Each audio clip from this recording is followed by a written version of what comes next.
बिस्मिल्लाहि वस्सलातु वस्सलाम अला रसूलिल्लाह खातिमुन नबिय्यीन व रहमतुल आलमीन। अब आप देख रहे हैं कि जैसे इजराइल है, वो गाजा में इजराइल को बहुत सारी दुनिया में क्रिटिसाइज किया जा रहा है।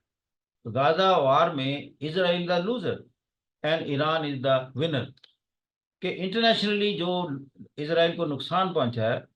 तो आप देखें कि आई मैक जो कि एक बहुत बड़ा प्रोजेक्ट था, कि इंडिया के प्रोडक्ट्स जो हैं यूए से होते हुए बाई रेल रियाद में से होते हुए जॉर्डन में से होते हुए इसराइल तक जाना, इसराइल से आगे जॉर्डन में जाना, वो सारा स्टॉप हो गया। Who has I mean lost. और जितनी अरब वर्ल्ड है उसमें एंटी इसराइल सेंटीमेंट्स बहुत ऊपर गए हैं।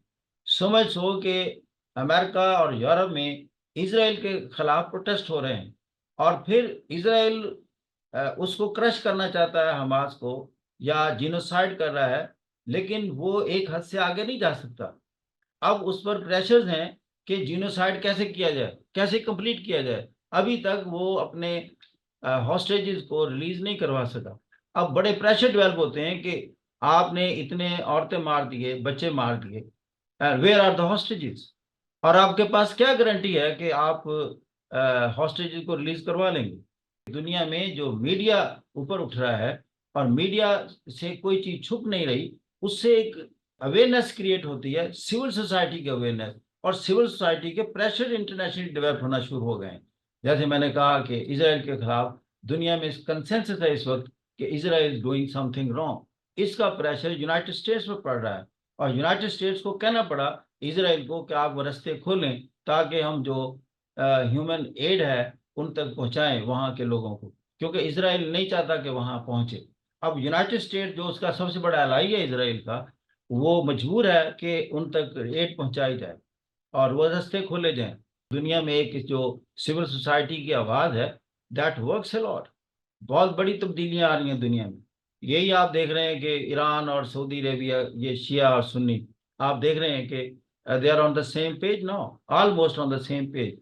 चाइना का कौन कहता था कि then UNO could not do that, the China did that. It mean the systems are changing also. UNO based system अपनी जगह है, लेकिन प्रेजेंट ईरा में इकोनॉमी बेस्ड जो सिस्टम है, चाइना क्या है? चाइना एक इकोनॉमी बेस्ड सिस्टम।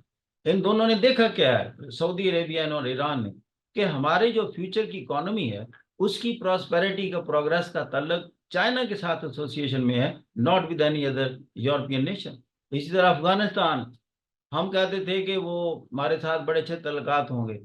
तो और जी चाइना का सी पैक पाकिस्तान में से, उसने तो सी कॉरिडोर खोल लिया है अफगानिस्तान में से। वो तो वाखान स्ट्रिप में से सड़क गुजार दी है, और सारे अफगान में तो गुजर के चली गई है ईरान में, और ईरान से मिडिल ईस्ट में। ये एक और ग्राउंड रियलिटीज पैदा हो गई हैं कि इकोनॉमी। अब ये चाइना जंगे नहीं कर रहा, चाइना सिर्फ इकोनॉमिक वार कर रहा है, और इकोनॉमिक वार की वजह से वो एक बहुत बड़ा हेजमोन बनता जा रहा है। ये सारा मिडिल ईस्ट चाइना के क्लचेज में आ गया। ये देखें, इवन इजिप्ट जैसे मुल्क को लेजिटिमेसी यूएसए ने दी, एक मिलिट्री रिजीम थी सीसी की, लेकिन वो ब्रिक्स में आ गए। सऊदी अरेबिया ब्रिक्स में आ गए, यूएई ब्रिक्स में आ गया, इथोपिया ब्रिक्स में आ गया। ये सारे वो कंट्री थे जो प्रो अमेरिका थे। अब सिस्टम क्या है? Economic based system. अब ये सिस्टम पॉलिटिकल बेस्ड उतना नहीं रहा जितना इकोनॉमी बेस्ड रहा। इसलिए आप देख रहे हैं कि अरब वर्ल्ड है, they have good relation with India, इसलिए कि सिस्टम दुनिया का इकोनॉमी बेस्ड है। जो मुल्क अपनी इकोनॉमी का ख्याल नहीं रख सकता, वो ना अपनी पॉलिटिकल माइट का ख्याल रखेगा, ना मिलिट्री माइट उसमें रहेगी। Military might also depend your economic strength. तो ये दुनिया में रियलिटी इमर्ज हो रही है। ये सारे एक इकोनॉमिक वार है। At the base everything is economic. जितनी भी पॉलिटिक्स है, माजी में भी एट द बेस्ट इकोनॉमिक रही है, लेकिन अब ये बहुत ज्यादा लाइमलाइट में आ गई है।